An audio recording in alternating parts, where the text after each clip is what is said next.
Você se lembra como era gostoso beber a água fresquinha no filtro de barro da sua avó? O mundo mudou, mas os filtros de barro continuam sendo amados pelos brasileiros. E a Aqualive sabe disso. Conheça o Aqualive Terracota.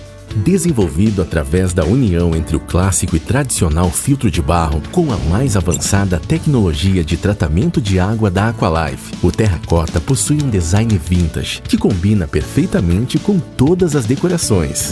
Este purificador tem excelência em filtragem de maneira singular. No entanto, vai muito além disso. Ele transforma a água da torneira na água ideal para o seu corpo, rica em magnésio, alcalina, antioxidante, muito mais hidratante e livre de contaminantes. Graças à poderosa tecnologia exclusiva da Aqualive. Você merece a melhor água. Aqualive Terracota.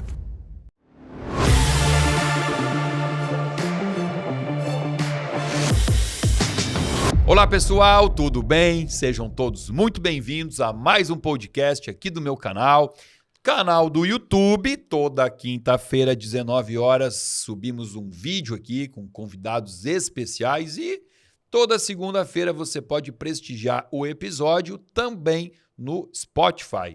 Sempre dou a dica, né? É repetitivo, mas a dica é válida. O Spotify, ele permite que você utilize esse nosso conteúdo quando você estiver se locomovendo, estiver no ônibus, no metrô, estiver num avião, no carro, indo para o trabalho, né? Estiver na academia fazendo uma esteirinha, uma bicicleta. Olha aí, ó, são episódios de mais ou menos 1h30. Se você botar na velocidade 1.5, é o tempinho que você precisa para fazer 1 hora de atividade física. Então, fica a dica, hein? Você já vai estar cuidando da sua saúde em dobro, né? A esteirinha, que já é um exercício ótimo para você, e também consumindo conteúdo sobre saúde que pode ajudar a melhorar a sua vida. Vamos começar este episódio aqui agradecendo a Aqualive, patrocinadora aqui do nosso canal do YouTube. Aqualive que há alguns anos, nem sei quantos, muitos anos, já hidrata toda a equipe e pacientes da Clínica da Elastic em Porto Alegre e da Clínica da Levita em São Paulo também. Então, Aqualive, muitíssimo obrigado por acreditar nesse nosso programa, acreditar nessa nossa ideia. Vocês estão fazendo aí a diferença, ajudando não só a levar o conteúdo para as pessoas, mas a levar água de qualidade para o Brasil inteiro e para fora do Brasil também. Bom, então vamos lá. Convidado de hoje. Na verdade, até não sei porque demorou tanto para ele estar aqui com a gente, porque o papo que a gente vai bater aqui hoje é um papo de extrema importância, de utilidade pública. Inclusive, esse episódio ele deveria ir para a televisão aberta, assim, né? Ele deveria espalhar pelo mundo todo, porque vocês vão entender por quê. Existem certas patologias que se tornaram verdadeiras endemias, pandemias, e a gente tem que entender como tudo isso começa para atuar na causa. E hoje a ideia do nosso podcast aqui é justamente essa. Então, para bater um papo aqui com vocês, eu trago com muito orgulho o neurologista que trabalha na Clínica da Elastic em Porto Alegre, Dr. Rafael, o nosso mestre do cérebro, ou talvez ao longo do podcast aqui nós vamos entender que é o mestre do intestino, o mestre do cocô, como a gente muito brinca, né? Rafa, bem-vindo, cara, bem-vindo a esse podcast. Obrigado por ter aceito esse convite, ainda mais porque, pessoal, é o seguinte, ó, o Rafael, ele é uma das mentes mais brilhantes que eu já conheci na vida, mas ao mesmo tempo o que tem de brilhante tem de tímido, ele não gosta muito de rede social, ele não faz muito vídeo. Quando faz bem feito demais, a gente briga com ele na clínica, a gente fala, cara, você faz pouco vídeo e quando você se prontifica a fazer, saem vídeos excelentes, maravilhosos. Então, assim, hoje é um desafio para você estar aqui fazer o primeiro podcast da vida? Primeiro podcast. Olha aí, ó. Mas agora as primeiras palavras vão sair meio travadas, daqui a 5 minutos já está em casa, já vai estar se soltando. E a gente tem aí pela frente, acho que umas 5 horas para falar hoje, porque tem conteúdo pra caramba. Rafael Wendling. Então, seja muito bem-vindo, meu nobre querido. Obrigado por estar aqui, viu? Gratidão pelo convite. Estava na expectativa, né, por esse convite. É um prazer estar aqui para poder divulgar um pouquinho, partilhar um pouquinho desse conhecimento que já é muito bem sabido aí para parte dos pacientes que seguem as redes sociais da clínica e espero poder contribuir aí da melhor forma, trazendo aí um pouquinho de conhecimento. Você vai ver que você vai contribuir pra caramba nesse nosso conteúdo aqui de hoje. Primeiro, antes de entrar no nosso assunto de neurologia, eu gosto que o nosso convidado ele se apresente aqui, né? Primeiro, perguntas, tá? Quando que a medicina entrou na vida do Rafael? Quando que o Rafael pensou assim, eu quero ser médico? Olha, ela entrou no meu último ano de colégio, na verdade, né, no terceiro ano do ensino médio, quando, na verdade, eu estava em dúvida quanto ao que fazer da minha vida. E então surgiu a oportunidade de eu acompanhar uma médica aqui no Hospital de Porto Alegre, né, a Santa Casa. Então, a partir dali, eu coloquei isso como meta e desde então tenho presente isso na minha vida. Então, eu acabei entrando na faculdade um pouco tempo depois, né, aos 25 anos. Então, passei por um período trabalhando, né, fazendo outras atividades e, ao mesmo tempo, tentando a aprovação no vestibular, né? E aí, então, fiz a graduação e depois fiz a minha especialização, subsequentemente, ali em neurologia. E por que neurologia? Quando foi que deu esse clique? Por quê? O que brilhou os teus olhinhos para pensar em neurologia? Olha, um dos aspectos mais relevantes foi a partir do segundo ano da faculdade. Eu já acompanhava os ambulatórios de neurologia do hospital, sempre um turno ali da semana, e acompanhava muitos pacientes com esclerose múltipla, né? Então, e desde então já tinha diversos questionamentos aí a respeito da fisiopatologia de algumas doenças, mas ao mesmo tempo eu estava dividido, porque eu não sabia se esse seria o melhor rumo a seguir, visto que parte das doenças neurológicas a gente classicamente a gente faz o diagnóstico, às vezes são diagnósticos até brilhantes muitas vezes, né? Tem toda a riqueza do exame físico neurológico, mas, por outro lado, as doenças elas acabam não tendo cura, né? Pelo menos esse é o viés que nós temos relacionado à área, né? Então, muitas vezes se usa medicações sintomáticas e, em condições neurodegenerativas, a gente tem poucas opções no caso assim, de melhora, né? Do ponto de vista clássico, né? Alopático. Muito bem, você falou tudo, do ponto de vista alopático, né? Porque a neurologia ela é uma especialidade que tem muito essa visão científica, essa visão voltada para o diagnóstico e, a partir daí, qual o melhor remédio para o paciente usar, como você bem disse, não para cura, mas sim para diminuir o impacto da doença, dos sintomas no corpo do paciente, tentar manejar e melhorar a qualidade de vida, né, do paciente. Só que hoje está muito falado, muito discutido uma outra abordagem da neurologia que é muito mais preventiva nas doenças e que a gente sabe que até pouco tempo atrás, e até hoje em muitos consultórios, isso não é feito, né? É cruzar os braços até que o paciente adoeça. A partir do momento que ele manifeste sintomas, sinais, ele procura então um neurologista. E aí, a partir de, como você disse, de exames, né, incríveis, diagnósticos brilhantes, o paciente recebe o diagnóstico e a partir daí passa a ser medicado. E você, em algum momento da vida, despertou para algo diferente disso, né? Fazer uma neurologia muito mais preventiva e integrativa, né? Que seria de caráter assim, como eu posso prevenir as doenças do cérebro do meu paciente e como que eu enxergo essas doenças associadas a um corpo todo e não só ao cérebro, né? Porque às vezes a gente conhece, inclusive, colegas neurologistas que olham só para o cérebro, como se o paciente não tivesse um corpo com outros órgãos, um sistema, né? E quando foi que você começou a despertar que existia uma outra forma de enxergar a neurologia? Bom, isso vem basicamente ali da época da residência.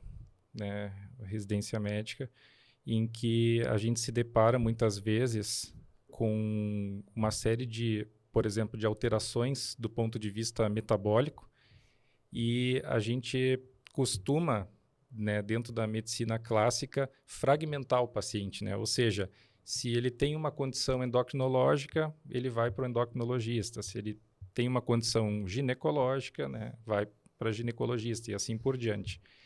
Então, muitas vezes o paciente chega para nós fazendo uso de diversos fármacos, que muitas vezes ele nem lembra o nome, né, diversos tipos de remédio, e, ao mesmo tempo, a gente não consegue ter a dimensão e toda a extensão do que, de fato, está acontecendo com ele, né? Então, isso surgiu durante a residência e depois, ao descobrir o teu canal no YouTube, né? Então, minha esposa, na verdade, que descobriu, né, de fato. E aí, então, a partir desse momento, eu pude me identificar, né, com esse tipo de abordagem e esse tipo de medicina que trabalha, então, com o todo, né, do paciente, vendo o todo. Claro que se o paciente tiver algum contexto mais específico, né, ele vai para o especialista, enfim, mas a gente ter uma visão do todo, do que está acontecendo com aquele paciente. Então, essa abordagem integrativa, assim, integral do paciente, ela passou a fazer parte, então, da minha vontade de atuar, e por esse motivo, então, te procurei, né, enfim, e aí, então, desde então, a gente pôde iniciar aí a nossa história profissional juntos. E estamos aí, então. Não, deixa eu até contar, então. Vou contar pro pessoal de casa como é que começou esse namoro aqui, né? Eis que foi em 2021, que eu abri o curso, né? Primeira edição do curso para médicos, curso de 12... Foram 10 meses, né? 10 meses. Isso. Foi um curso de capacitação para médicos terem uma visão mais integral, assim. E aí o doutor Rafael se matriculou no curso. Inclusive, a gente tinha vários especialistas ali, muito ginecologista, né? Neurologista, o doutor Walter, que também participou ali com a gente, cardiologista. E aí, então, você, toda a aulinha, sentado lá na frente, anotando tudo, sempre quietinho, Rafael sempre quietinho, tímido. Em algum momento ele chegou e falou assim: Samuel, eu estou estudando aqui uma parte de neuroinflamação, uma parte diferente, assim, alguns artigos novos sobre neurologia, e eu até me proponho, gostaria de dar uma aula para a turma sobre isso. Você lembra disso? Que você se ofereceu? Eu falei, olha, aquele cara quietinho lá, ele quer dar uma aula. Preparou uma aula que foi um show. Foi a melhor aula de neurologia que eu já tive a oportunidade de assistir, né? Tanto que, no mesmo momento, você não sabe, né? Mas no mesmo momento, eu saí da sala, ia ter o congresso de ortomolecular, sei lá, semanas depois. Eu liguei para a Débora, que é a filha do Dr. Efraim, que organiza todo o congresso internacional de ortomolecular, e ela tinha me convidado para palestrar no congresso. E eu falei para ela, Débora, você lembra aquele convite que você me fez para palestrar? Então, eu já aceitei, né? Mas eu tenho uma condição para continuar com o convite de pé. Eu só vou palestrar se você deixar eu levar um convidado lá, o Dr. Rafael Wendley tem que palestrar também. Ela falou, não, tudo bem, esse cara é bom, vai. E aí você já foi, né, de um curso ali, estava engatinhando um pouquinho nessa medicina mais integrativa e já foi palestrar no maior congresso da América, né, sobre ortomolecular. E foi ovacionado com aquela tua palestra lá, que foi muito boa, por sinal, né? É um baita desafio, né, palestrar para, acho que tinha o quê, entre 1.500 pessoas na sala, né, enfim, eram 2 salas simultâneas. Então, foi um grande desafio, mas foi muito legal, muito recompensador. E também foi um dos primeiros momentos assim, que eu percebi que eu estava no caminho certo. Olha, que lindo isso, hein? Se sentiu no lugar, em casa, no lugar certo. Isso, exatamente. Bom, e a partir daí, então, depois de ter descoberto esse talento escondido, o que eu fiz? Fiz o convite para o Dr. Rafael começar a trabalhar conosco, já está 1 ano e pouco na clínica, né? Isso. E os pacientes estão sendo altamente beneficiados, né? Os nossos pacientes neurológicos, apenas a título de informação. Quais são os pacientes que eu encaminho para o Rafael? Olha a vasta gama, né? Em primeiro lugar, enxaqueca ou qualquer tipo de cefaleia, né? Que, me corrija se eu estiver errado, mas é a principal queixa de consultório neurológico. Isso, exatamente. Vamos falar um pouco sobre isso depois, né? Por ser a principal queixa em consultório neurológico, merece a nossa atenção aqui. Passo para você todos os pacientes. Bom, a gente teve um momento, ainda tem, mas foi um momento muito delicado com as últimas cepas da Covid, né? Que atacou muito o sistema neurológico, que a gente teve muito paciente acometido com questões de memória, de síndrome do pânico, de depressão, né? Então teve um momento aí que você enlouqueceu atendendo pacientes pós-Covid, né? Tem paciente, inclusive, que desenvolveu quadros de depressão que o cara falou, cara, eu nunca tive na vida algo parecido com isso, sempre fui feliz, sempre fui muito alegre. Passo para você todos os nossos pacientes com esclerose múltipla, com esclerose lateral amiotrófica, bom, condições ligadas, inclusive, à parte de sistema nervoso periférico, né, que é uma coisa que é muita doença hoje, inclusive desmielinizante. Vamos tocar nesse assunto também. O que mais que eu tenho mandado para você? Pós-AVC, sim, também, lógico. Né, pacientes pós-AVC. Também tem chegado pacientes com doença de Alzheimer, né, ou alguma demência vascular, né? Isso eu deixei por último, né? Porque esse vai ser o nosso maior...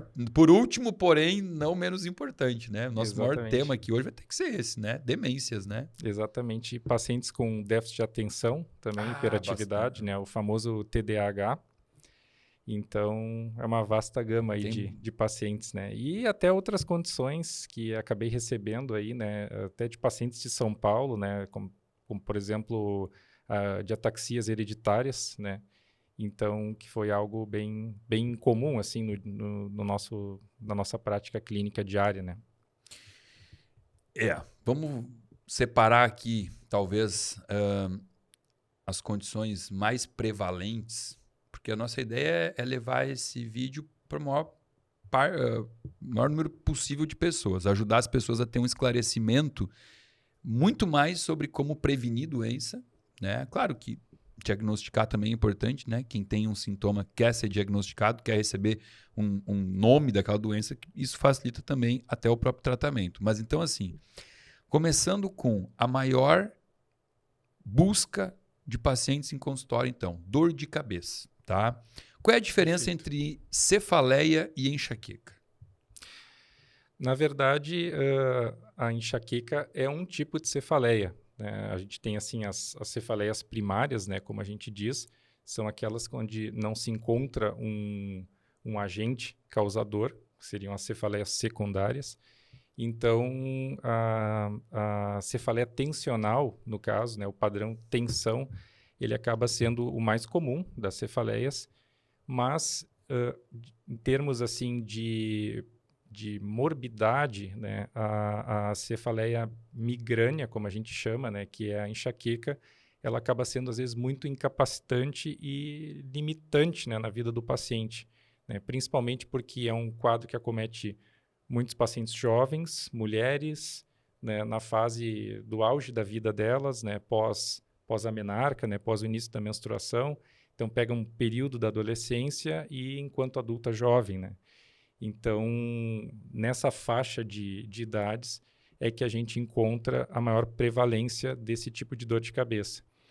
E muitas vezes o que acontece é que não são dores esporádicas, né? São dores que se repetem semana após semana, aumenta a frequência, aumenta a intensidade da dor em algum momento, né? Então, o curso da doença, geralmente, ele é muito variável, né? Então, a gente não tem assim como presumir uma pessoa assim, um paciente que tenha uma cefaleia esporádica, né, nesse padrão, e se ele vai apresentar esse padrão ao longo do tempo, né? Então, eventualmente, algum desequilíbrio emocional, alguma perda importante na vida dele, algum momento de maior estresse pode ser um desencadeante para o aumento da frequência e do grau de dor. Então, isso leva muitas vezes a determinar tratamentos que são dito profiláticos, né? Onde o paciente, então, ele utiliza aí pode usar em torno de 11 tipos de remédio diariamente para tentar diminuir a frequência e a intensidade das crises de dor. E então acaba sendo um desafio, porque às vezes tem muitos pacientes refratários. Acontece que por trás da questão da migrânia, né, que muitas vezes não se aborda, é o processo neuroinflamatório, né, que na verdade ele está por trás de todas essas grandes doenças, né, das principais doenças que a gente recebe no consultório, né? Então, da cefaleia, do TDAH, do transtorno do espectro autista, da esclerose múltipla, da esclerose lateral amiotrófica, das demências, né? Demências entendam como sendo alterações cognitivas persistentes, né? E sendo delas a mais comum a doença de Alzheimer, né? E então o que a gente vê é que a paciente, né? Eu digo a paciente porque a prevalência é muito maior assim em mulheres, né? Pelo fator hormonal, né? Então, a gente vê assim que reduzindo o grau de neuroinflamação, e para reduzir o grau de neuroinflamação, a gente precisa fazer uma redução da inflamação periférica, né? Então, ou seja, revisar todas as alimentações daquela pessoa, né? Revisar o padrão da dieta dela, melhor dizendo, né? Então, retirar alimentos que são inflamatórios, né? Seja pelo peso molecular, ou seja por desenvolver uma hipersensibilidade. Então, geralmente fazendo a retirada de glúten, né, de leite, derivados por conta da caseína, e amendoim, eventualmente pelo peso molecular. Algumas outras oleaginosas, às vezes, são identificadas assim como agentes para determinados pacientes. O chocolate, né, enfim, né, mas estaria dentro do contexto ali da caseína. Então, o ovo, né? Para muito paciente, o ovo também. Exatamente. Eu tenho muito paciente que tem dor de cabeça com ovo. Então, isso é um dos aspectos, né? Além de colocar o paciente para fazer atividade física, né? No caso da migrânia, né? Da enxaqueca, o que mais responde de atividade física é a atividade física aeróbica, né? Então, o paciente reduz as crises, né? Já tem diversos estudos comprovando isso. E da mesma forma, melhorando a qualidade do sono, né, melhorando a questão da desbiose intestinal também, né, que é uma consequência da dieta que a pessoa institui, né, enfim, e melhorando também a questão da hiperpermeabilidade do intestino, né, então reparando a questão intestinal. E aí então a gente vê assim, às vezes há uma carência também de serotonina, tá? Então, assim, que é um neurotransmissor, é um comunicador, né, dos neurônios a nível cerebral. Então, às vezes a gente precisa oferecer um aporte maior de substratos para aumentar esse neurotransmissor, né? Então, assim, fazendo essa abordagem ampla, né, claro, e identificando outros possíveis fatores metabólicos alterados, né, como a própria proteína C reativa, hemossedimentação, ferritina, e vendo como é que está o perfil tireoidiano, né? Os hormônios da tireoide são extremamente importantes. Então, fazendo essa abordagem, a gente vê assim, que realmente os pacientes apresentam uma grande melhora, muitas vezes, e sem, ou até mesmo, às vezes, a necessidade, infelizmente, de usar, né, uma medicação por um tempo, mas depois a gente consegue ter um substrato melhor, né, aquele corpo que está mais inflamado, para poder fazer a retirada do fármaco, né?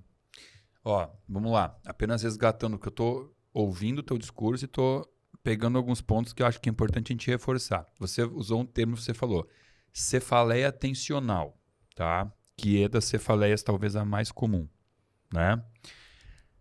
A cefaleia tensional, ela está muito associado ao estresse e à ansiedade, né? Exatamente. É a pessoa que passa tensa, o próprio nome já diz, né? Ela passa tensa o dia todo, a contratura muscular involuntária, né? Aquela pessoa que... Sabe que eu faço muito no meu consultório, às vezes? Faço muito às vezes, né? Ficou contraditório aqui.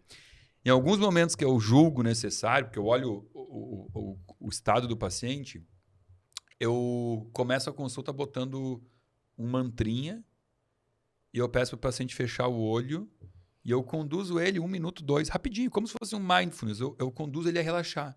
Eu digo, senta na cadeira, bota a mãozinha na coxinha. E aí eu falo assim, agora respira e vai soltando o teu corpo, vai soltando. 1 minuto, 2, eu pergunto pro paciente, tu percebeu que teu corpo relaxou? E a paciente fala, eu nem tinha percebido que eu estava tão tensa. A gente não percebe isso, né? E quando você é convidada, né, a relaxar, é só aí que a gente identifica isso. Então, as pessoas vão se contraturando ao longo do dia. Então, me corrija, estou errado, mas a cefaleia atencional ela é muito mais comum ao final do dia. Exatamente. É difícil acordar com uma cefaleia atencional. A não sei que tem um bruxismo muito forte, né? Isso, exatamente. Então, realmente, ela é bem comum no final do dia e tem esse fator de estresse crônico prolongado, né, como um fator bastante associado à contratura muscular, né, uma consequência disso, e então acaba gerando dor, né? Aumenta muito a questão da sensibilidade do nervo trigêmeo, né? Enfim, que tem associação, né, com esse tipo de dor.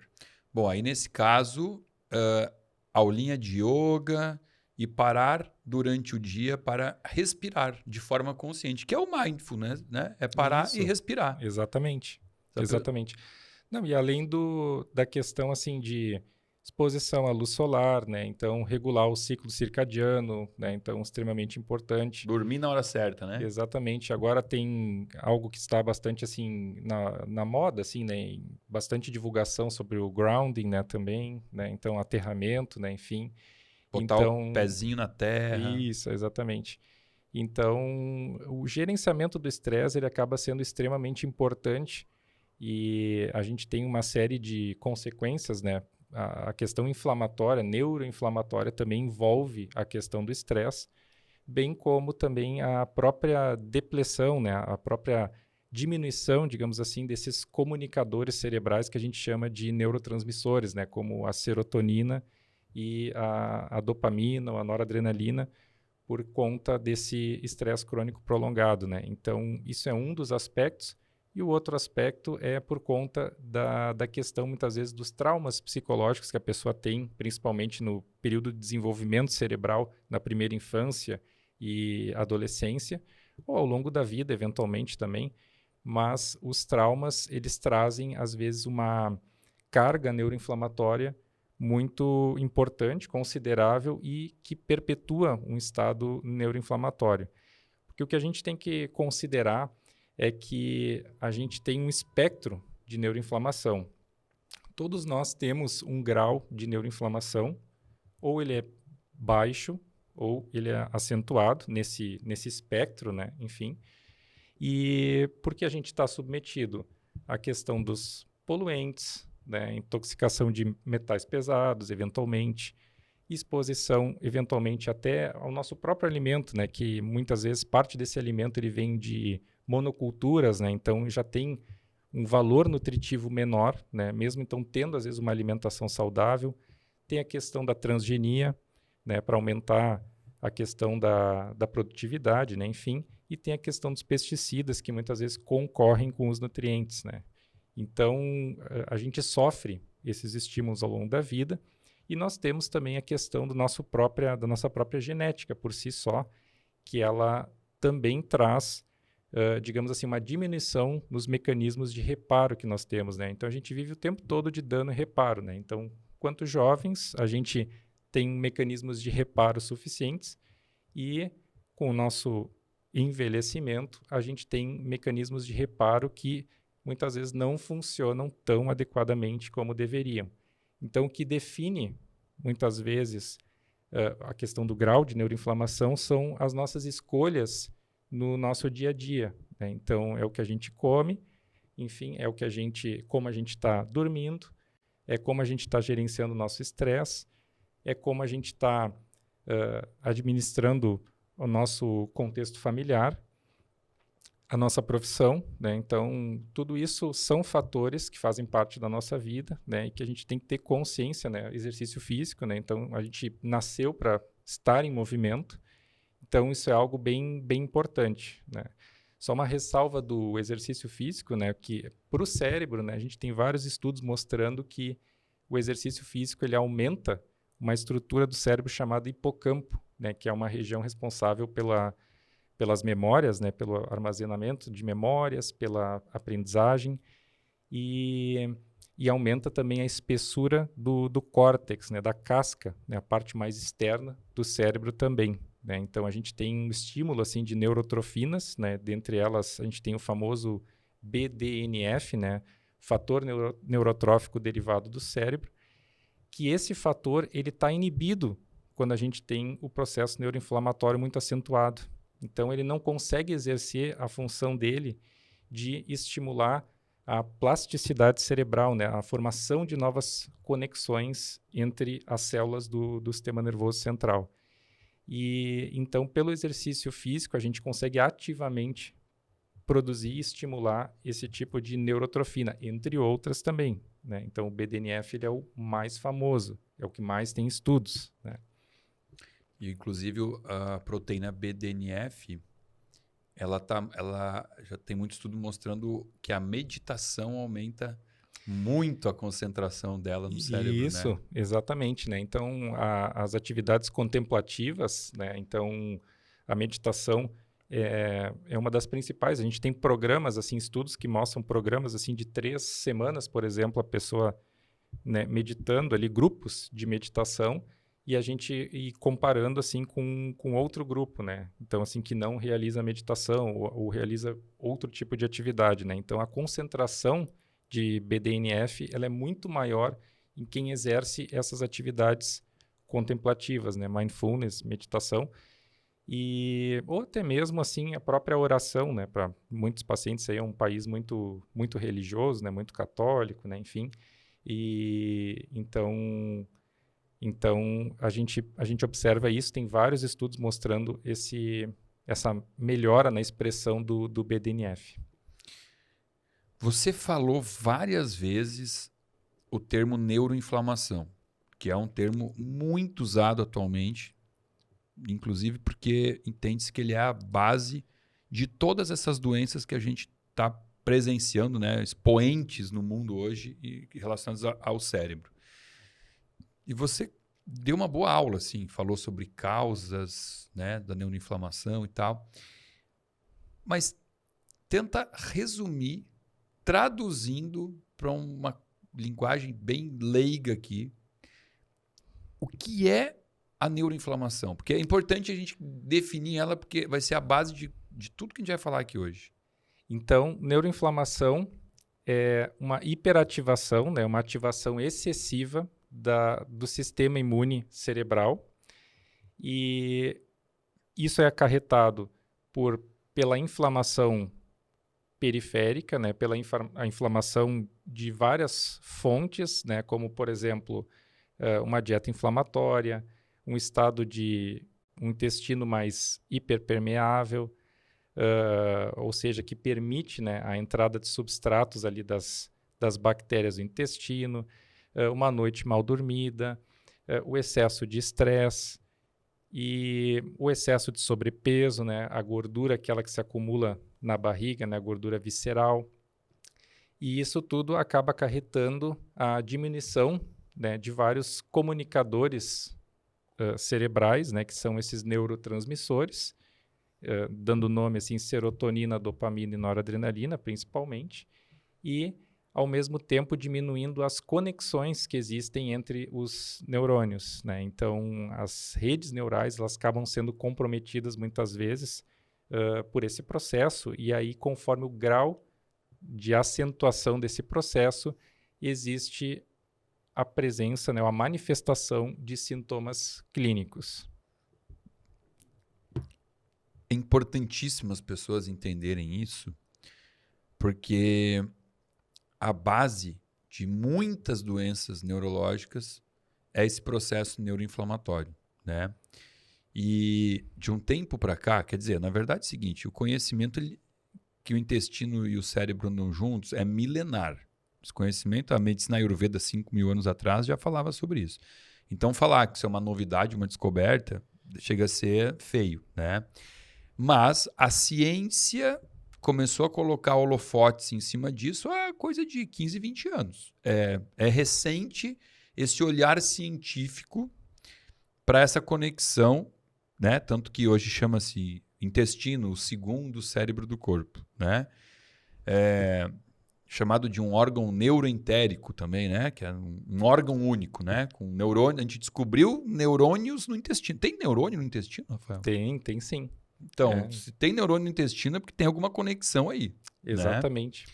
Então, a partir aí de uma década e pouco, a própria neurologia, a psiquiatria, começou a entender que afetar negativamente o intestino, adoecer o intestino, pode ser um dos principais pontos para manifestações no cérebro. E isso é uma coisa que as pessoas elas ainda têm uma dificuldade de entender, né? Porque eu percebo que existe uma facilidade de compreensão quando, por exemplo, assim, tem uma conjuntivite no olho direito, foi para o esquerdo. Ah, tá, ó, é de um olho, foi para o outro. Tá, tudo bem, tem uma associação, né? Tá, agora, por exemplo, quando uma rinite, o paciente tem uma rinite no nariz, e eu falo que a rinite dele é uma consequência do intestino inflamado, aí ele já não consegue fazer essa associação, porque ele fala, não, mas meu nariz está tão longe do intestino, como é que é uma coisa distante, né? Porque só consegue enxergar se está perto. Então, o cérebro está aqui em cima, o intestino está lá embaixo.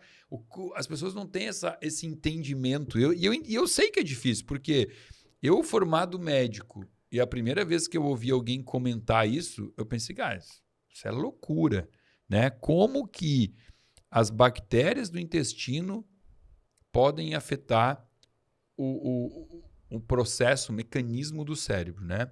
Agora, o que a gente sabe?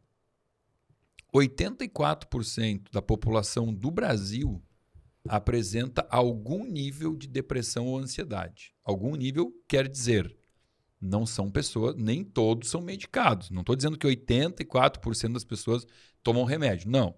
Mas elas se declaram, ao preencher lá questionários e tal, que elas têm um nível de ansiedade ou um nível de tristeza.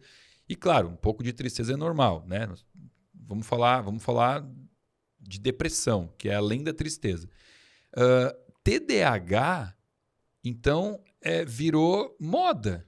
Virou moda. Parece que não existe outro diagnóstico agora em consultório. Todo mundo tem tal do TDAH, né?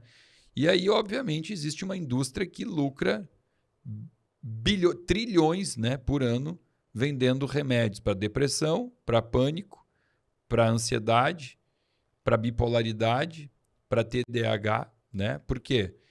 Porque as pessoas elas acreditam que elas têm essa doença, né?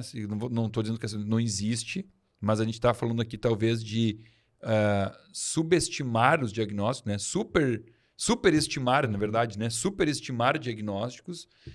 E vamos falar especificamente de algo que eu já acreditei que eu tinha e já fui medicado, né? Porque eu fui um aluno medíocre. Eu fui aquele aluno com as piores notas do colégio. Eu nunca rodei, mas eu peguei recuperação em todos os anos do colégio, tá? Por quê? Porque eu era vagabundo, não estudava. Cara, eu queria estudar. Eu juro que eu queria estudar. Eu falava, agora eu vou pegar, eu vou sentar aqui, eu vou estudar, porque eu cansei de tirar nota baixa. Aí eu pegava o livro e eu me apavorava, já me desesperava no primeiro parágrafo, porque eu via assim, um parágrafo de 6 linhas. Eu sabia que na 6ª linha eu não lembrava o que dizia na primeira. Parágrafos de 2 linhas, tudo bem. Agora, quando ficava um pouquinho extenso, meu cérebro não processava aquilo. Eu queria e eu não conseguia estudar. Aí o que aconteceu? Descobri a Ritalina, porque eu recebi de um neurologista um diagnóstico, né, de TDAH. A Ritalina mudou minha vida, porque eu consegui começar a estudar, fazer uma faculdade de medicina, me formar médico, né? Falei, cara, eu tenho capacidade cognitiva. Então, na minha ingenuidade, naquele momento, o que eu acreditei? Eu tenho um diagnóstico, ou seja, eu sou assim, eu sou deste jeito e o remédio será para sempre, né? Aos 24 anos, quando eu comecei a mudar minha alimentação, eu comecei a ver um processo de mudança no meu cérebro também, a ponto de, em poucos anos, eu poder abandonar a Ritalina e não precisei mais de Ritalina. E hoje Eu, inclusive, acredito, é difícil fazer esse comparativo, né? Porque eu não lembro, mas eu acredito que a minha capacidade intelectual, cognitiva e de memória, ela é muito superior à minha capacidade quando eu usava a Ritalina. Me sinto melhor hoje do que quando eu tomava Ritalina. Então, peraí, eu tenho TDAH? Não, essa é uma grande questão, né? Muitas vezes os pacientes estão com determinada condição, né? Eles não têm determinada condição. Então, isso a gente percebe muito quando, a partir de uma determinada queixa, se faz todo um processo de modulação, né? No caso, avaliação dos parâmetros laboratoriais, correção do que precisa ser corrigido, complexo B, vitamina D, tireoide, né? Enfim. E aí, muitas vezes até a questão dos depósitos de ferro, né? Ferritina baixa, enfim. Então, quando acontece esse processo de mudança de hábitos, o paciente começa a apresentar uma melhora gradual da sua queixa, né? Então, muitas vezes, ele não necessita de medicação, porque a medicação ela só resolve, na verdade, a consequência, né? O final da cascata, mas ela não está resolvendo a causa. E é isso, então, que a gente precisa ter esse entendimento que não adianta a gente mascarar e tratar apenas a consequência. A gente precisa tratar as causas disso. Então, o TDAH, né, ele cursa com neuroinflamação. Então, todo esse processo de hipofuncionalidade, né, uma diminuição da função das regiões mais frontais do nosso cérebro, né, do córtex, né, da região mais externa ali do córtex pré-frontal, tem relação, muitas vezes, com esse processo inflamatório prolongado. Tanto é que a gente vê que, muitas vezes, apenas um probiótico já começa a mudar um pouco o cenário, né? Muitas vezes, a própria mudança de dieta, né? Uma dieta mais reduzida de carboidrato, né? Então, baixo índice glicêmico, ou, às vezes, até a dieta cetogênica, acaba trazendo um benefício, né? Sendo a dieta praticamente exclusiva das pessoas que têm essa tendência. Então, isso é muito importante identificar, né? Que antes de medicar a consequência, a gente tentar buscar e tratar todas as causas. Quantas pessoas hoje no mundo, né, estão tomando remédio sem precisar, né? Estão tomando remédio simplesmente por quê?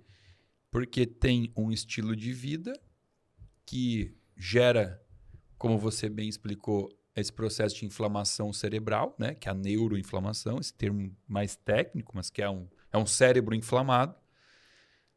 E as pessoas procuram um médico. Aí o que acontece? Como é que é o diagnóstico, por exemplo, de... Existe um exame? Você faz um exame de sangue para descobrir que tem TDAH? Não existe exame. O diagnóstico ele acaba sendo clínico, né? O médico conversa e ele chega à conclusão que a pessoa tem isso e ela dá o remédio para isso, né? É tipo um carimbo no peito, assim. TDAH, né? Toma esse remédio. Próximo, carimbo no peito, depressão, né? Inclusive, você sabe, você trabalha na clínica, a gente, eu e o Dr. Fábio Gabas, né? Que é um neurocientista, nós lançamos o curso O Fim da Depressão, que é um curso para público leigo, para ensinar pessoas justamente isso, né? Como diminuir o processo da neuroinflamação, né? E a gente passou já... Aliás, Adriano, a gente tem quantos? 2.200 inscritos, né? Que fizeram o curso. O nossa última contagem, 96% das pessoas que fizeram o curso relataram algum nível de melhora. Porque às vezes relatam em 4 semanas, 8 semanas, né? Imagina isso ao longo da vida, né? Mudança de hábito ao longo da vida. Então, assim, pensa, a gente teve ali a prova, 2.200 pessoas que fiz... Bota o linkzinho do curso aqui, Adriano, para nós aqui. 2.200 pessoas que fizeram essa tentativa de mudança de alimentação, dormir mais cedo, né? Higiene do sono, desligar a luzinha do quarto, fazer uma atividade física para aumentar a endorfina. 96% das pessoas relataram algum tipo de melhora. Então, assim, a gente não está falando de uma coisa descabida, uma invenção nossa, né? Isso tem artigo científico provando isso, né? Não, com certeza, com certeza. São diversos artigos, né? Tem vários ensaios clínicos, e tem artigos de todas, inclusive mostrando, por exemplo, em crianças, adolescentes, uma relação direta entre os sintomas de depressão ou de ansiedade, por exemplo, associados aos marcadores inflamatórios, né? Então, os marcadores inflamatórios, né, proteína C reativa ou interleucina 6, elas muitas vezes marcam o grau, né, de resistência ao tratamento com o remédio, né? Então, assim, a pessoa que tem um marcador inflamatório mais elevado, ela provavelmente vai ser refratária ao tratamento, vai precisar 1, 2 medicamentos para poder, ou um medicamento numa dose maior para poder fazer o devido efeito, né? Isso que os estudos muitas vezes são feitos avaliando remédios, né? Enfim, mas a gente nota isso nitidamente nesses ensaios, né? Nesses estudos, e é muito comum isso hoje em dia, né? Não, é só procurar. Inclusive, assim, uma coisa até para própria curiosidade das pessoas que estão nos assistindo, né? Contar um pouquinho do nosso dia a dia na clínica. Até terça-feira passada a gente estava no corredor, eu e você discutindo sobre um paciente que eu encaminhei para você, né? Ninguém é louco, né? Nenhum médico do nosso corpo clínico é louco de chegar lá, pegar um paciente que chega tomando, por exemplo, um antidepressivo, um ansiolítico e falar, não, olha só, isso não existe, a partir de hoje para de tomar. Esse paciente ele vai ter um rebote, muitas vezes, né? Quase sempre vai ter um rebote perigoso, inclusive, né? Então, como é que a gente faz? Contando aqui para o público de casa.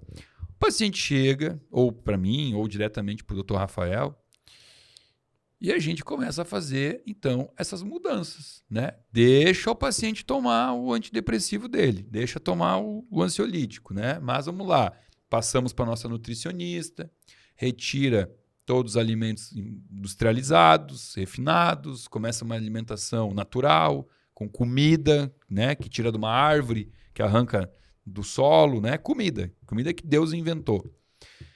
E aí dá lá o suplementinho, enzima digestiva, um probiótico, muito ômega 3, DHA, né? DHA, exato. Não é DHEA, né? DHA, ácido docosahexaenoico, que é importantíssimo para o cérebro, né? E vai modulando, anti-inflamatórios, né? Curcumina, resveratrol, o resveratrol e a curcumina são os que mais tem artigo, né?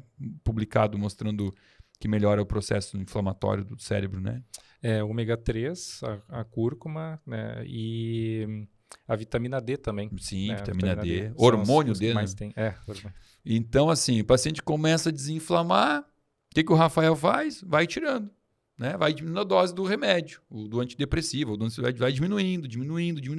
E, milagrosamente, a imensa maioria, não vamos falar aqui todos, né? Porque às vezes o paciente tenta fazer um desmame do remédio, inclusive num momento que não é favorável para ele.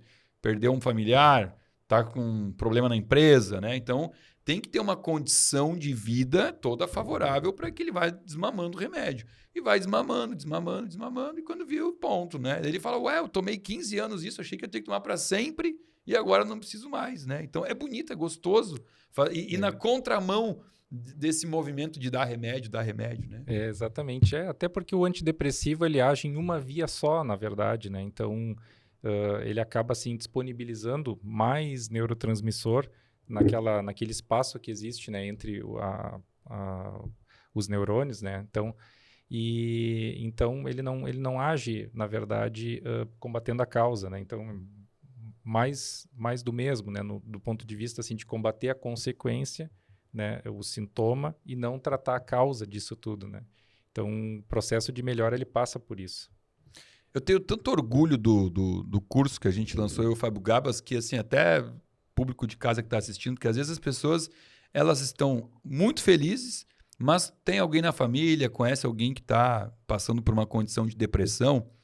Esse curso é tão legal que a gente dá uma garantia de 15 dias, né? Quem se inscreve no curso tem 15 dias para poder assistir, consumir o conteúdo, e se não gostar, devolve o curso.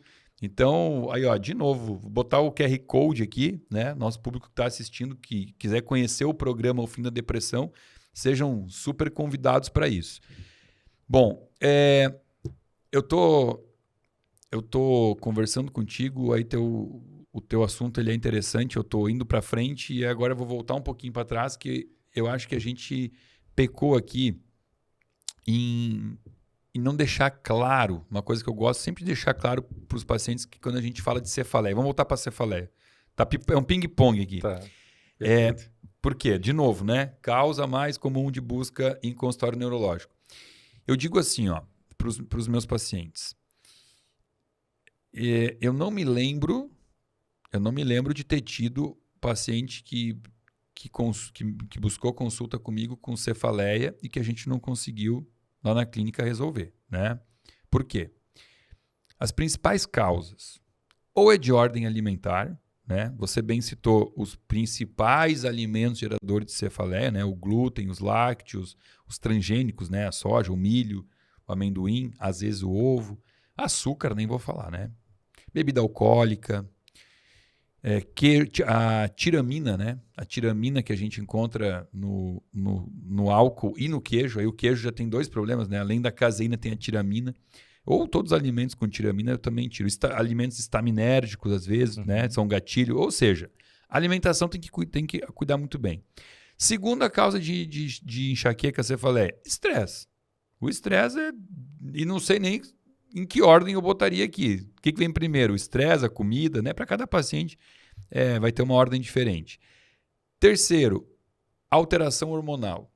Né? Por isso que você muito bem falou. Mulheres têm muito mais problemas de enxaqueca por conta de um ciclo menstrual que, quanto mais inflamada elas estiverem, né? Quanto mais gordura visceral, quanto mais desbiose intestinal, pior esse ciclo menstrual. Tanto que elas sofrem, elas falam que a TPM é horrível, que elas sangram muito e acham que isso é normal. Eu sou mulher, tenho que passar por isso. E muitas vezes vão recorrer, inclusive, à pílula anticoncepcional para regular o ciclo, quando o ciclo só está desregulado por conta dos hábitos, né? Principalmente alimentares.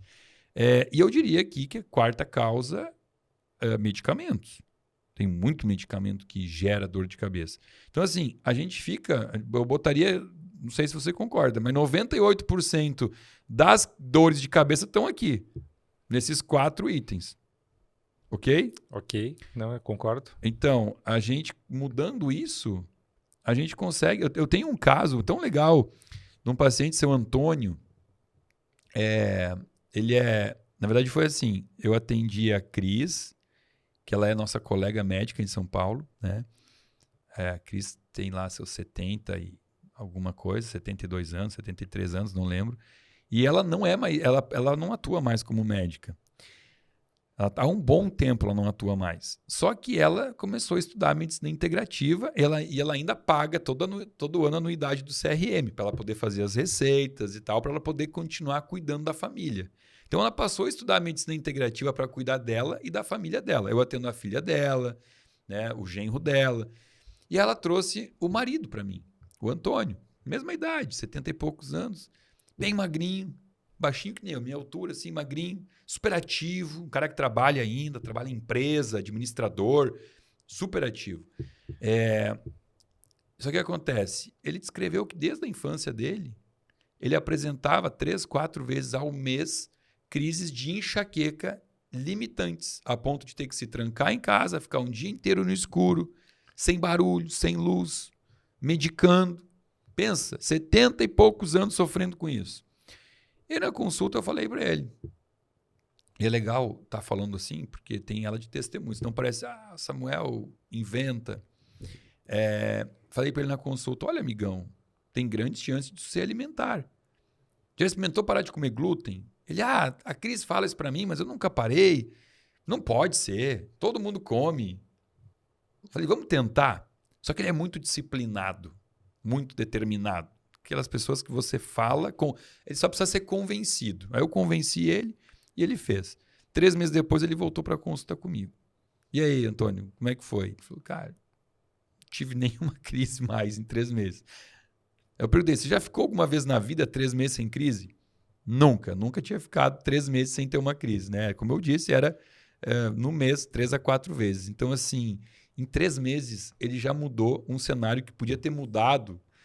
Cara, ele passou 70 anos sofrendo por conta de uma questão alimentar, né? Quanta gente, quantos Antônios desses, né, no Brasil e no mundo passam por isso, por não se atentar, que não é normal ter uma dor de cabeça. Não é normal. Ah, mas eu tenho 70 anos. Ok, mas isso não é normal. Pode ser comum, mas não é normal, né? Nenhum corpo grita, porque a dor é um grito de desespero, é um grito de me cuida, é um pedido de socorro, né? Ninguém pede socorro à toa. Então, assim, isso que fique isso também aqui com uma mensagem, né? Para as pessoas que estão em casa. Ah, não, mas é normal. Não é normal. Nada disso é normal, né? Claro. Não, com certeza. E claro, a enxaqueca ela tem um fator genético bem importante. Assim, geralmente a mãe, o pai, a tia, os irmãos acabam tendo a dor, né? Mas de fato, né? Não podemos considerar dentro da normalidade, né? Não é normal sofrer, né? Agora vamos fazer o seguinte, vamos virar de novo e vamos adiante pro tema que eu estava esperando para a gente abordar aqui. Alzheimer, demências, né? Porque você deu uma pinceladinha legal aí. Você falou, demências é um declínio cognitivo. Persistente. Isso. E aí você falou, um deles é a doença de Alzheimer. Explica isso melhor. Uhum. Bom, então assim, dentro das demências, né? Então a gente tem dessa classificação, a gente tem 70% a 80% dos casos sendo de doença de Alzheimer. 70% a 80%? Isso, Uau. nesse padrão assim de alteração, né? Então, que acaba pegando mais aquela memória recente, né? Enfim, depois questão mais de orientação espacial, orientação temporal, e aí depois vai progredindo assim e trazendo um grau de incapacidade cada vez maior, né? E cursa também assim com ansiedade, depressão, alterações comportamentais, alterações de humor, e termina assim com a perda assim das praxias, né? Então assim daqueles aprendizados que a gente vai adquirindo ao longo da vida, né? Então da gente relacionar, por exemplo, assim, saber como abotoar uma camisa, né? Enfim, ou saber para que serve um garfo, uma faca, né? Ou como usar coisas aquele utensílio, básicas, né? Então é uma condição muito comum. A gente tem assim os dados de 2010, 2011 ali, 24 milhões de pessoas no mundo. 2030 a projeção é que seja 72 milhões, né? Então 3 vezes mais. E 2050 que seja 130 milhões, tá? Mas lembrando assim que essas notificações são estimativas, né? E elas estão, na verdade, subestimadas, né? Então porque os casos eles não são reportados e muitas vezes as famílias elas acabam não se tem assim um controle, na verdade. Sim, não foi no médico, não teve um diagnóstico, está lá no campo, no interior, no sertão. Isso, exatamente. As estatísticas do Brasil, elas dizem mais ou menos 1.200.000 pessoas assim com a doença e a estimativa é que chegue a 4 milhões, tá? Então, mais que triplique, né, esse valor. Mas é uma condição que é muito frequente, muito associado com a questão neuroinflamatória e com os distúrbios de metabolismo, né? Então, a gente vê muitos casos assim cursando com, por exemplo, o aumento da homocisteína, né? E por deficiência, muitas vezes, do aporte de complexo B, né? Dentre o complexo B, principalmente B12, B6, né? B9. A B12 é a vitamina mais importante para o cérebro, né? Exatamente. A vitamina B12, ela é, muitas vezes, na avaliação inicial, né? Sempre, tradicionalmente, né? Eu digo assim, não na questão assim, do meu atendimento, mas ela é sempre pesquisada porque existe uma condição das demências potencialmente reversíveis, né? Então, dentre elas, tem uma delas que é por deficiência de vitamina B12. É legal você falar isso porque eu me lembro dessa aula na faculdade, né? Na neurologia, que o professor falou, pegou um paciente com demência, o que você tem que investigar, que são as causas mais fáceis de reverter. A primeira era a B12, né? A segunda é a tireoide. Isso, exatamente. E, claro, investigar também causas infecciosas, como, por exemplo, a neurosífilis, né? Então, a pessoa pode ter tido contato, né, com o treponema, né? Então, assim, com a bactéria que causa sífilis primária e secundária, e depois de um longo período de inativação, ter uma reativação e uma manifestação no sistema nervoso central, como neurosífilis, né? Então, sempre é importante pesquisar esse contexto também. Mas a vitamina B12 ela tem um papel na medula também, né? Então, assim, se a gente for considerar que existem também as mielopatias, né? As doenças da medula, e existe também mielopatia por deficiência de B12, né? Então, o paciente pode... Acontece em muitos casos do paciente mudar de dieta, né, sem o acompanhamento profissional, né, do nutricionista ou do médico, e aí então acaba se tornando vegetariano, né, ou até vegano, e não fazendo a reposição do complexo B, né, e aí então desenvolve assim sintomas de parestesias, como a gente chama, né, assim, alteração da sensibilidade, né, na pele, nas extremidades principalmente, e também às vezes alteração da motricidade fina, né? Então, isso é muito, muito comum, assim, às vezes até incapacitante conforme o tipo de profissão, né? Profissões assim, que exigem uma precisão maior, né? Manual. Então, isso é um dos detalhes assim, que são muito corriqueiros, né? da gente ver. Mas a vitamina B12 também, em níveis mais baixos, ela colabora também com o processo da própria doença de Alzheimer também. Tá? Então, existe essa relação. E a gente tem uma série de fatores de risco para a doença, né? Então, a pressão alta, a obesidade. Para a doença de Alzheimer. Doença de Alzheimer, o sedentarismo. Obesidade está muito ligado ao Alzheimer, né? Exatamente. E a questão da resistência insulínica, né? Então, o que acontece até o termo aquele diabetes tipo 3, né? Foi um termo cunhado, acho que mais ou menos 2005. E ele faz, porque se viu num estudo, né, num grande estudo que teve de Rotterdam, na verdade, estudo de Rotterdam, que eles analisaram em torno de 6 mil idosos e eles viram a relação que tinha entre diabetes tipo 2, né, ou resistência insulínica, e os processos demenciais, né, dentre eles, então, predominando a doença de Alzheimer. Então, assim, o cérebro, ele precisa do que a gente chama de resiliência metabólica, né? Ele funciona melhor se ele mantiver os níveis mais estáveis da glicose. Então, os picos de glicose, né? Então, eles acabam sendo ruins para o funcionamento cerebral. E a resistência insulínica, ela traz um comprometimento acentuado, né, das funções do cérebro. E tanto muitas vezes isso acontece porque, na verdade, assim, as pessoas não sabem assim, da parte, né, fisiopatológica da doença, né, porque isso é algo que a gente, né, acaba abordando, que, na verdade, o que existe é a formação de uma placa, né, que se instala entre os neurônios. Então, a gente chama de placa beta-amiloide, né?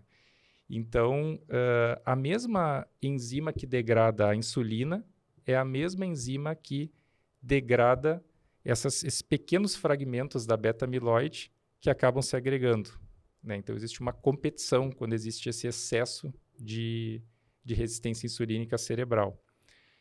Então, isso é um dos aspectos assim, bem interessantes. A gente tem até, inclusive, hoje, uma das possibilidades que está sendo testadas é o uso da insulina nasal, né, intranasal.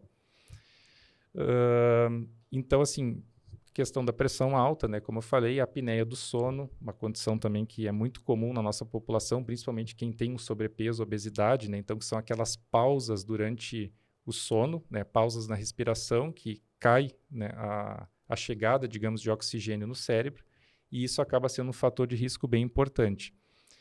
Também o colesterol oxidado, né? Então acaba sendo um fator de risco. Deficiência do complexo B, tá? Então um dos fatores de risco, e consequentemente o excesso de homocisteína. Álcool,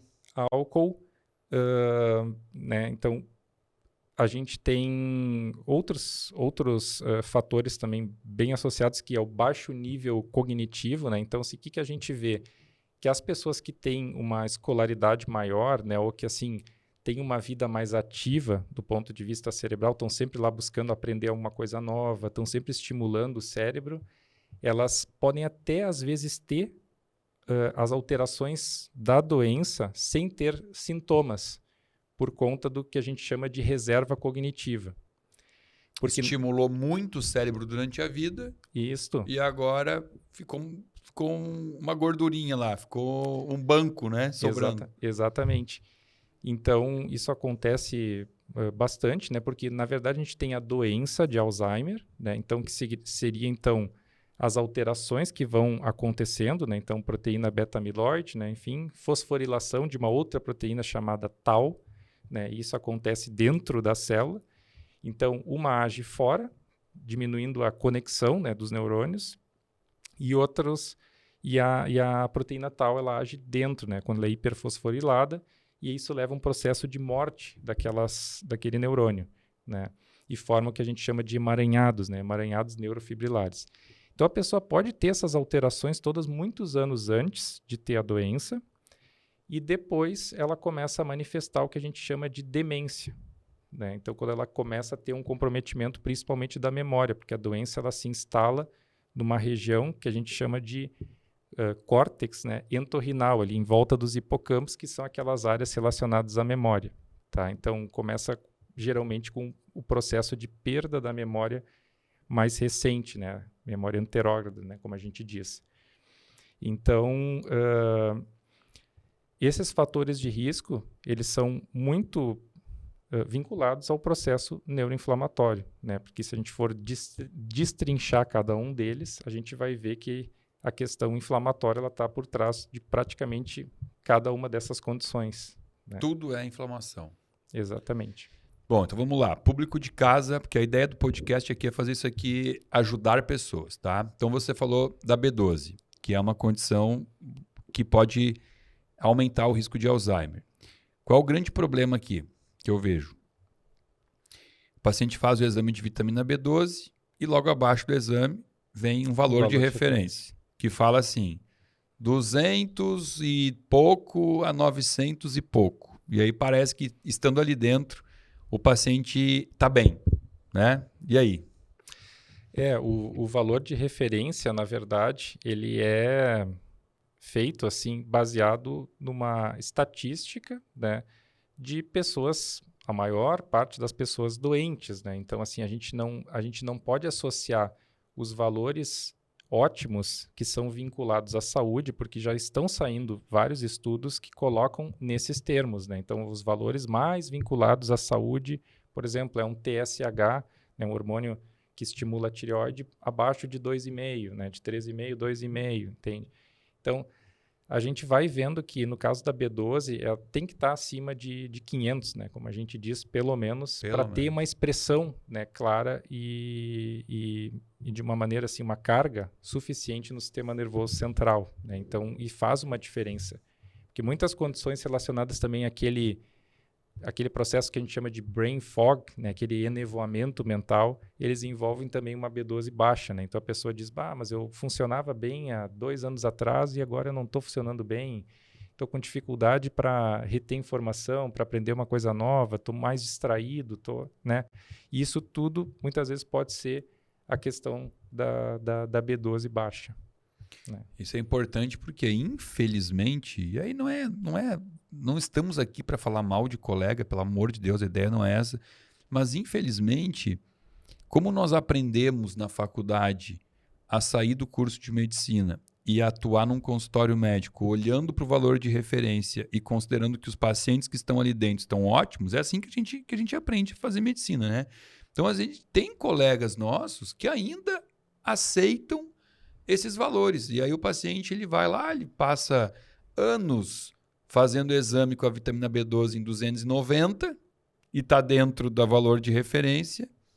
E quanto tempo que o paciente perdeu de time, né? Que podia já estar melhorando isso. Bom, aí você falou aí, usou o termo que eu gosto muito de usar, diabetes tipo 3. Né? Eu pergunto para o meu paciente, quando eu vejo alguns indicadores de glicose ali, eu falo, cara, você conhece quantos tipos de diabetes? Aí ele fala, 1 e 2. Alguns sabem disso, né? 1 e 2. Você já ouviu falar do diabetes tipo 3? Nunca ouvi falar. Aí eu abro o Google e eu digito na frente do paciente, diabetes tipo 3, e boto imagens. O que aparece? Um monte de cérebro se apagando, né? Desenhos de cérebrozinho se apagando e tal. Eu falo, vou te apresentar agora uma nova forma de diabetes, então, que é o Alzheimer, né? O Alzheimer já é considerado um tipo de diabetes, que é o diabetes tipo 3. E aí vamos falar de exame também. Aí vem o principal indicador que a gente pode pegar em exames básicos para determinar o risco aumentado de Alzheimer, que é a hemoglobina glicada. A hemoglobina glicada, ela é outra injustiça, porque ela fala assim, até 5,7 é normal. Aí depois abaixo ela fala assim, acima de 5,7, risco aumentado de diabetes. Eu falo, como assim? Até 5,7 é normal. 5,7 já é risco aumentado de diabetes. É igual eu falar para você assim, se você ganha até R$2.000 por mês, você é pobre. Se você ganha R$2.001 por mês a 5.000, você é classe média. É 1 centavo que divide o pobre do médio ou do rico? Não pode ser assim, né? Então, considerar uma hemoglobina glicada até 5,7 normal é um absurdo, porque 5,7 já é um número muito alto e que aumenta muito o risco do paciente adoecer, né? Exatamente. Tem até um estudo que eles fizeram uma avaliação, era um estudo até com mulheres, né? Então, que eles observavam que o aumento de 0,6% na hemoglobina glicada, ele praticamente duplicava, né? Não era bem duplicar, mas era assim, praticamente exponencial o aumento da incidência, né? Ou a relação que tinha com alguma demência, ou a demência de Alzheimer, no caso.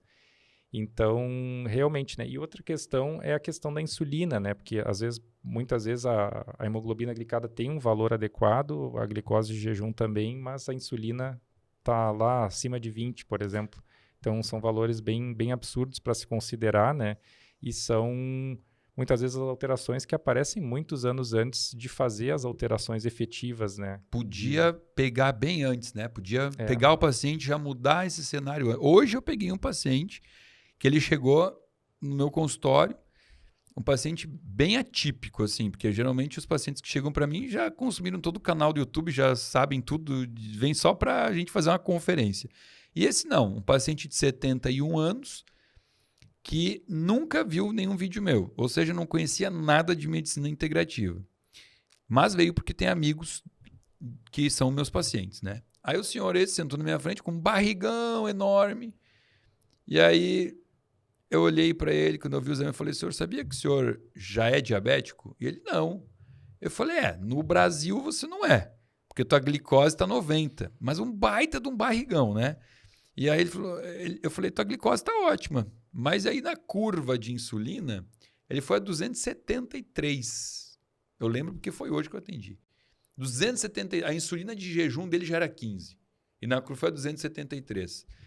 Eu falei, fica pelo Brasil aqui, né? Porque tem muito país no mundo aí que já está atento e já está considerando a resistência insulínica como uma forma de diabetes, né?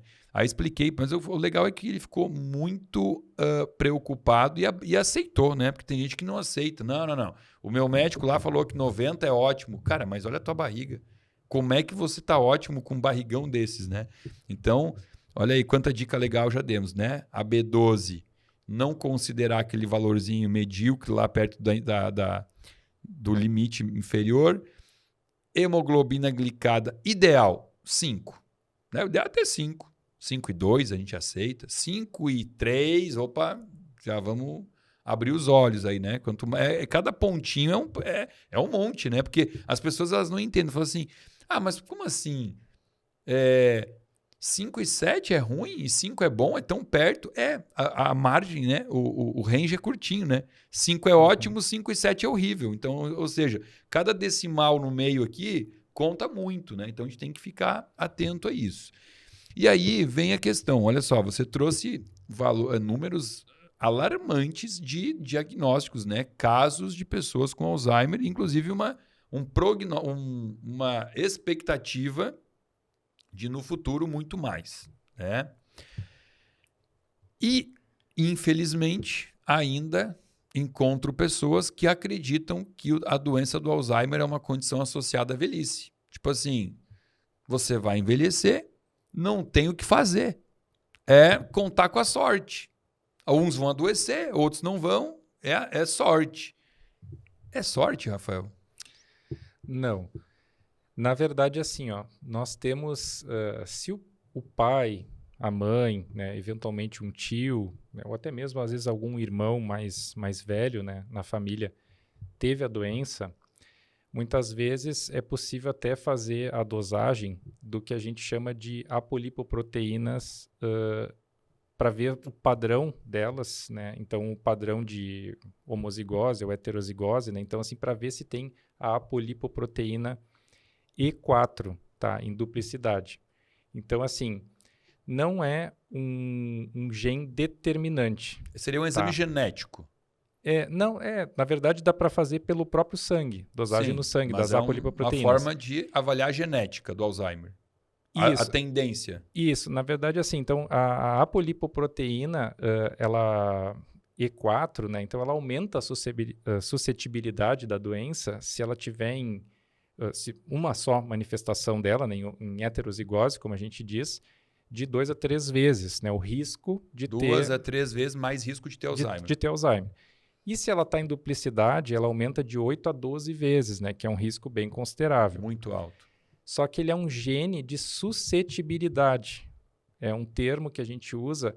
Então, pode existir pessoas com essa alteração e não ter doença de Alzheimer. Tá? Então, isso é fato. Porque, na verdade, as formas hereditárias da doença, né, do ponto de vista genético, eles são menores que 1%. Olha aí, ó. Ou seja, 1%. Não é uma sentença. Não é uma sentença.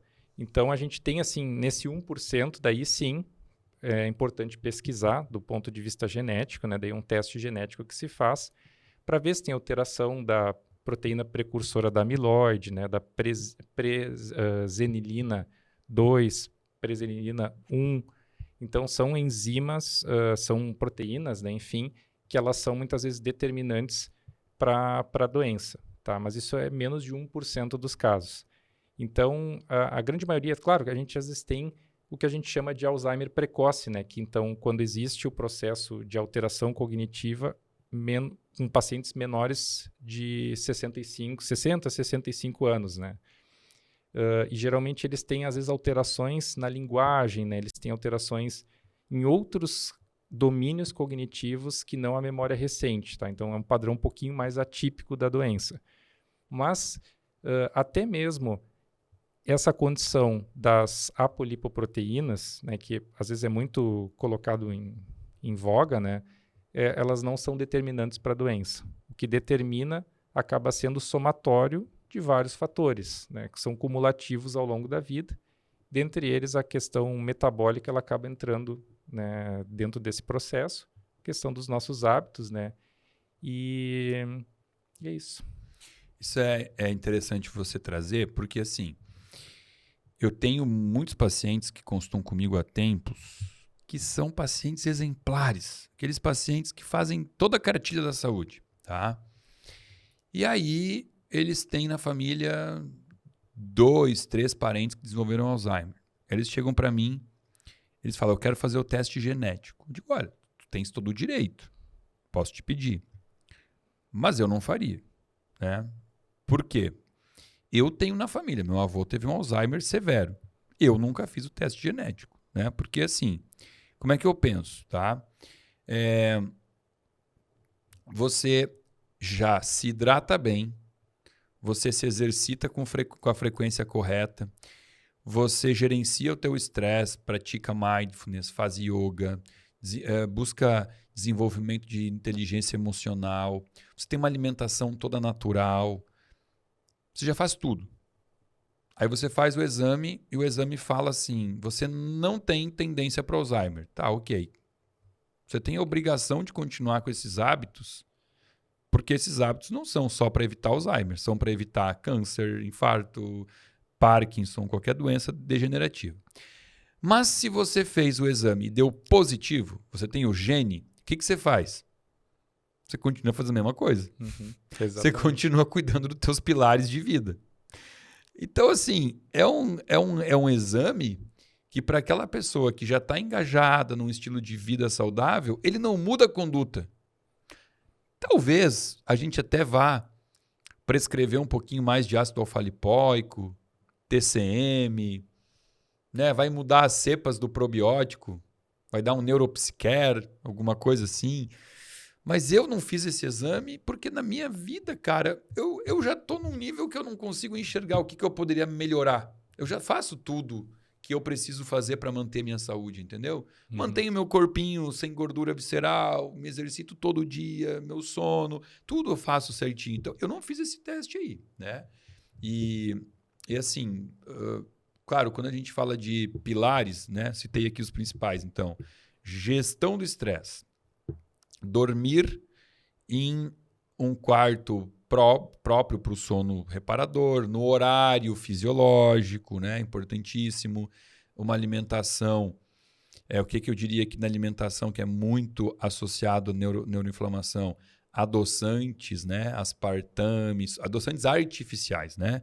Aspartame, sucralose, tem estudo mostrando questão de excesso de proteína animal também, né? Gerando muita amônia, que é tóxico para o cérebro.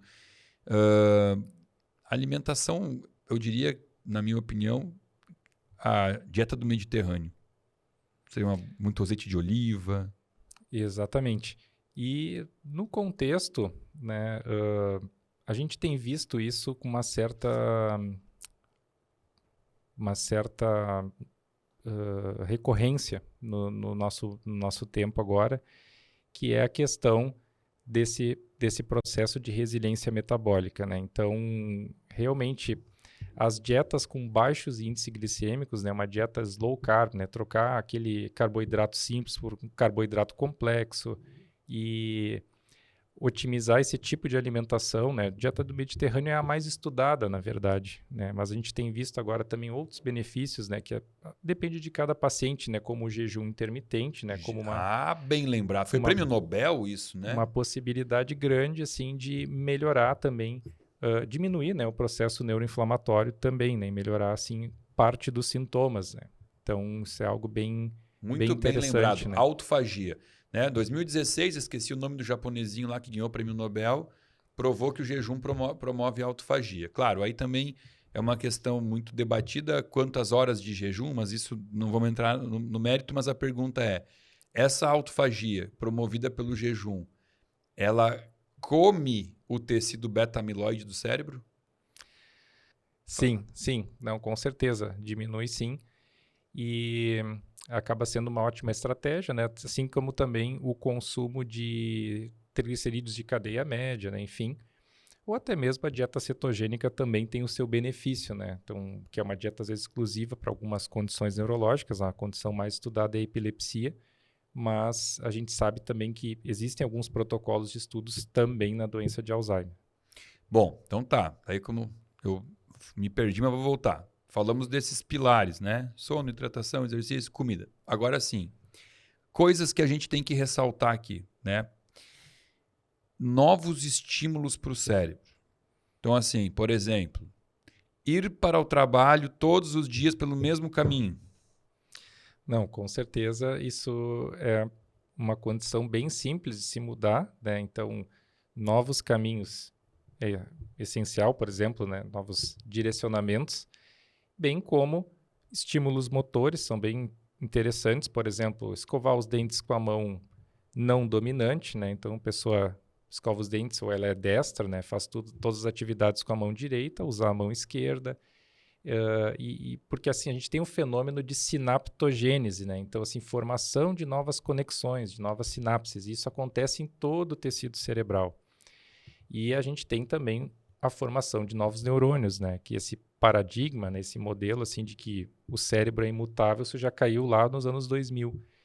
Então, a gente sabe, a gente produz, só que é uma produção restrita, né? Às áreas do hipocampo, né? Essa região ali das memórias, a gente tem produção pelo menos até os 90 anos tem registro, né? Nos estudos que eles fazem com as pessoas que doam o seu cérebro para estudo, né? Bom, então, assim, em relação aos estímulos, né? Então, todas as atividades contemplativas, né? Se expor à natureza, aprender uma língua nova, aprender uma língua nova é muito importante para ativar novas regiões do cérebro, né? Exatamente. E estimular a curiosidade, né? Então, ler sobre assuntos que não são do senso comum ou da realidade da pessoa. A pessoa é engenheira, por exemplo, a pessoa é médica, não lê sobre literatura médica somente, né? Mas lê também sobre outras informações que não têm absolutamente nada a ver com a sua realidade.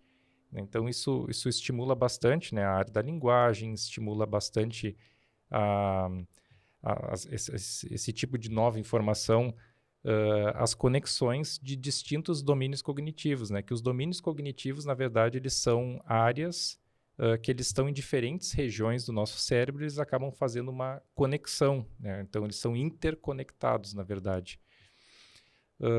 Da mesma forma, assim, exposição à música, né, ver filmes e atividades que realmente, assim, de raciocínio lógico, né, palavras cruzadas, eventualmente algum tipo de jogo. E o mais interessante, na verdade, é a questão da curiosidade, né? Então, isso é algo que eu ressalto sempre para os pacientes, porque a criança, quando nasce, ela tem algo que o idoso muitas vezes não tem, que é a curiosidade. Então, ela está sempre explorando assim, né, as sensações táteis, né, olfativas ou gustativas, muitas vezes. E o idoso, muitas vezes, ele acaba perdendo a curiosidade, né? Então, muitas vezes, a questão da curiosidade é algo bem, bem interessante de ser explorado, né? A gente vê assim que a performance cognitiva de quem é mais curioso é a melhor, que a pessoa se engaja mais, né, na busca pelo conhecimento. Pô, me dei bem nessa, cara. Eu sou muito curioso para tudo. Gostei de ouvir isso aqui, viu? Já serviu para mim, ó. Gostei. Vou para casa mais feliz hoje. E também, claro, as atividades de meditação, do ponto de vista também, se a gente for ver, de estímulo, na verdade, do nervo vago, né? Então, que é um par craniano que se liga a diversos órgãos do nosso corpo, né? Então, tem ligação com o intestino. Por isso, existe também esse estímulo, né, a partir da meditação, promovendo também diversos neurotransmissores e fatores neurotróficos, né, que são responsáveis por essa eficácia nas conexões. Doutor Rafael, falamos tanta coisa aqui hoje, né, de tantos assuntos importantes, que eu tenho certeza que o pessoal de casa, muita gente se identificou ou não. Como encontrar hoje o Dr. Rafael para uma consulta? Como faz contato? Como é que agenda uma consulta com você? Na Clínica da Lelaste, Porto Alegre, na Rua Tobias da Silva, 120, né, sétimo andar, 702, 703. Telefone está no Google. Está no Google. Pronto, o Adriano bota aqui para a gente contato. Uhum. Você faz atendimentos online também? A neurologia tem essa capacidade hoje, a telemedicina? Sim, não, com certeza existe essa possibilidade, né? É sempre interessante, dentro do nosso trabalho, a gente tentar ter o paciente presencial, né? Porque principalmente nas condições que envolvem o sistema motor, né? A gente poder fazer todos os testes possíveis, né? Ou avaliar, por exemplo, assim, Parkinson, né? Importante. Isso, os tremores, assim, de forma geral, né? A gente precisa ter, assim, esse contato próximo, né, com o paciente, avaliar a forma dele caminhar, avaliar os reflexos, né? Enfim. Mas a gente faz, sim, atendimentos online. A maioria hoje é online, né? A maior parte, eu acho.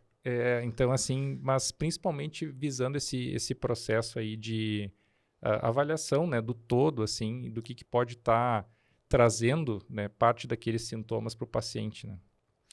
Muito bem. E ao final aqui do nosso podcast, o convidado, ele traz aí dicas que podem ajudar o público de casa em algum aspecto, né? Algum vídeo ou algum filme ou algum livro que você assistiu e que você acha que vale a pena indicar aqui para o pessoal que ficou conosco até o final. Bom, o livro que eu sugiro é de um neurologista americano, né, chamado Dale Bredesen, chamado O Fim do Alzheimer, né? Então, onde ele fala bastante sobre o assunto, sempre abordando principalmente os 36 pilares assim que nós temos que ter ou conservar para a gente manter a nossa saúde cerebral a pleno e, da melhor forma, minimizar qualquer tipo de risco de desenvolver a doença. Baita livro. Eu acho que isso aí devia ser o manual de todo mundo que, pelo menos... Eu não vou nem dizer que tem um caso de Alzheimer na família, porque, como a gente bem disse aqui, nem é tão genético assim, né? É muito mais de hábito de vida. Então, quem quer viver muito e ter um bom cérebro, esse livro é fantástico. Aliás, Adriano, bota o link abaixo aqui. O link do livro abaixo do nosso vídeo. Ó, o pessoal de casa que ficar curioso já pode pegar a capa ali no link que o Adriano vai botar aí abaixo.